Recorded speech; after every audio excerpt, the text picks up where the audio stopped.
Bharat versus Pakistan మధ్యలో జరిగినటువంటి entire scenario మీ అందరికీ తెలిసిందే. కాకపోతే ఎప్పుడైతే సీజ్ ద ఫైర్ అని అన్నారో దాని తర్వాత అందరికీ ఉన్న అనుమానం ఏంటంటే మనం ఓడిపోయామా, గెలిచామా, ఈ యుద్ధంలో పైచేయి ఎవరిది అని చాలామంది డౌట్ పడుతున్నారు. దీని గురించి కొంచెం డీటెయిల్గా మాట్లాడాలి. వీడియో ఎక్కడ స్కిప్ చేయకుండా చూడండి. ఎందుకంటే మీకు డీటెయిల్గా వింటేనే దీని యొక్క అర్థం, పరమార్థం పూర్తిగా అర్థమవుతాయి.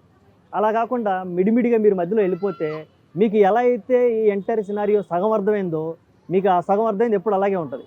ఓకేనా? ఇక టాపిక్లోకి వెళ్ళిపోతే ఫస్ట్ ఈ యుద్ధంలో మనం ఓడిపోయామా, గెలిచామా అనే విషయాన్ని విశ్లేషిద్దాం. ఫస్ట్ పాయింట్ ఏంటంటే అసలు మనం యుద్ధం చేయలేదు. ఈ విషయాన్ని మీరు అందరూ గమనించాలి. మనం పాకిస్తాన్ మీద యుద్ధం చేయలేదు, యుద్ధం స్టార్ట్ చేయలేదు, యుద్ధాన్ని మనం ముగించలేదు కూడా. ఓకేనా? జస్ట్ మనం చేసింది ఏంటి? కేవలం కాల్పులు మాత్రమే చేశాము, టెర్రరిస్టులని అటాక్ మాత్రమే చేశాము.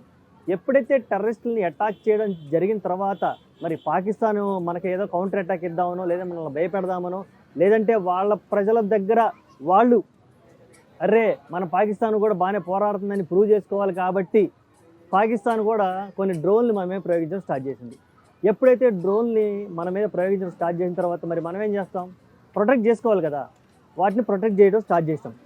సరే, ఎప్పుడైతే ప్రొటెక్ట్ చేయడం స్టార్ట్ చేసామో దాని తర్వాత వాళ్ళు ఇంకా ఎక్కువ చేయడం మొదలుపెట్టారు.